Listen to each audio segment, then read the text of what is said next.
নমস্কাৰ ৰাইজ, আশা কৰিছোঁ নিশ্চয় ভালে আছে। আজি মই বনাব ওলাইছোঁ পাৰ চৰাইৰ মাংস। মই এতিয়া এফালৰ পৰা আপোনালোকক ভিডিঅ'টি ভালদৰে দেখুৱাই আছোঁ। পাৰ মাংস বনাব ওলাইছোঁ। এতিয়া মই কেৰাহী গৰম কৰিছোঁ। প্ৰথমে অকণমান তেল দিছোঁ।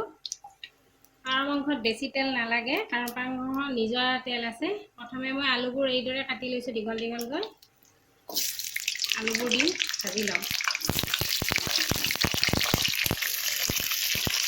হালধি দিছোঁ আৰু অকণমান নিমখ দিছোঁ, আধা চামুচ। আলুখিনি ভালদৰে ভাজি লওঁ। মোৰ আলুখিনি ভজা হৈছে, উঠাই থওঁ।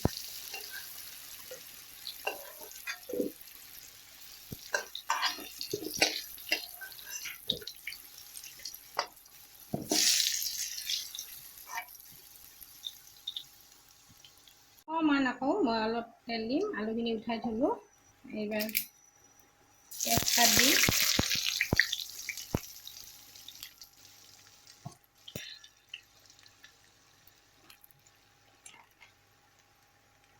শুকান জলকীয়া দুটা দিলোঁ।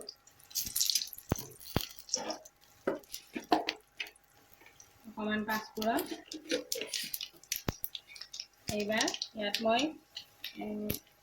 ইয়াত মই পিঁয়াজ লৈছোঁ, এইদৰে কাটি লৈছোঁ। মিডিয়াম চাইজৰ পিঁয়াজ 5টা লৈছোঁ।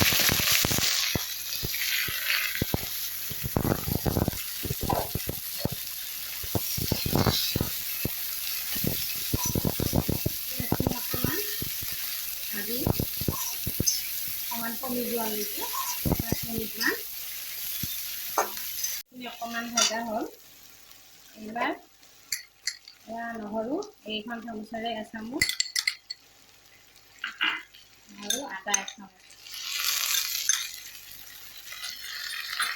একেলগে মই পাৰ মাংসখিনি দি দিম। এইখিনি মই পেলাই নিদিওঁ, পিছত দিম।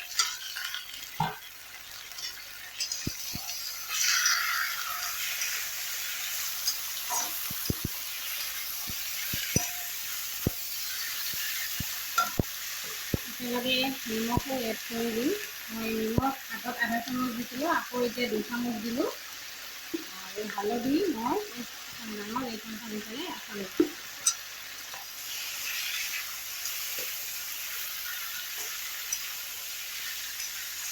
এইখিনি এতিয়া 20 মিনিটমান ভাজিব লাগিব।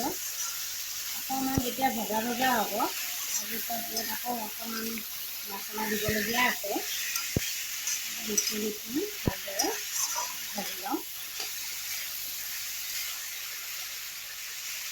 ঢাকনি নলগাওঁ, এইদৰে খোলাভাৱে মই ভাজিম 20 মিনিটমান।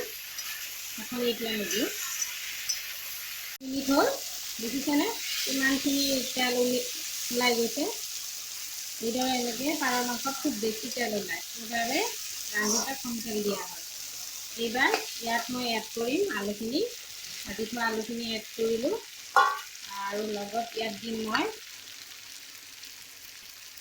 এচামুচ জিৰা গুড়ি আৰু এচামুচ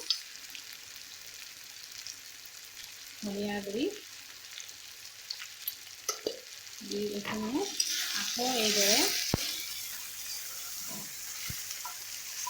20 মিনিটমান ভাজিব লাগিব। আৰু মই কৈছিলোঁ যে মই এইখিনি পানী দিম বুলি, এইখিনি মই দি দিলোঁ। এবাৰ আকৌ ভালদৰে অকণমান সময়, আকৌ 20 মিনিটমান সময় মই আকৌ ভাজি তাৰপিছত পানী এড কৰিলোঁ। একদম ভালদৰে ভাজি লৈছোঁ। মই এটা কথা ক'বলৈ পাহৰিছোঁ, মই গেছ কিন্তু কমোৱা নাই, ফুল দিয়া আছে পুৰা। আৰু ইয়াত মাংসত দিবৰ বাবে মই গৰম পানী লৈছোঁ। মই সদায় আঞ্জাত গৰম পানীয়ে ব্যৱহাৰ কৰোঁ। মই গৰম পানী দিম।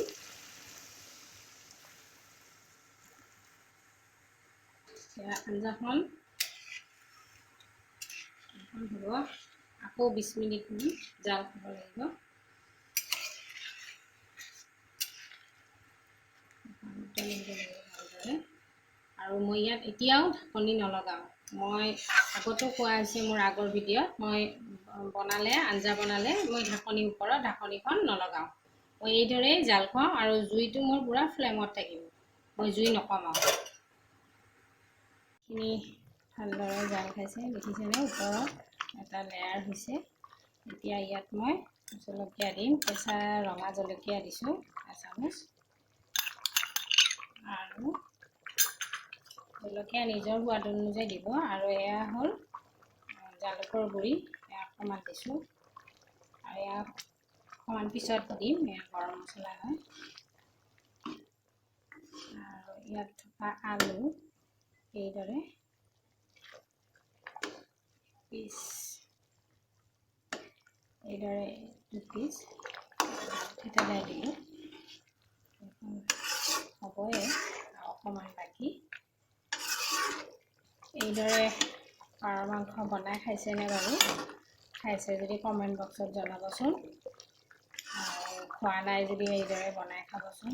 সাধাৰণভাৱে বনাইছোঁ, খাবলৈ খুব সোৱাদ হয়। আৰু পাৰৰ মাংসৰ জুইটোহে বেছি প্ৰয়োজন খোৱাটো। চৰ্দি কাহ জ্বৰৰ বাবে খুবেই উপকাৰী। হৈছে অকণমান জাল খাইছে, এতিয়া এই গৰম মছলা গুড়িখিনি মই দি দিলোঁ, দি পেলাই আকৌ অকণমান 10 মিনিটমান ৰাখি নমাই দিম।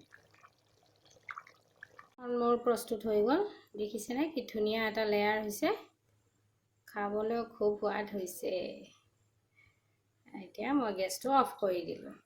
এয়া মোৰ প্ৰস্তুত হৈ গ'ল পাৰ মাংস আঞ্জা, খাবলৈ খুবেই সোৱাদ হৈছে। এইদৰে বনাই খাবচোন, গৰম গৰম ভাতৰ লগত পৰিৱেশন কৰিব।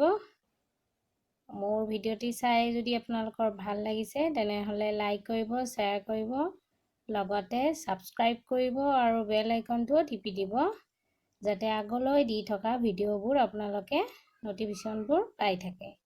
আজিলৈ এৰিলোঁ, ধন্যবাদ।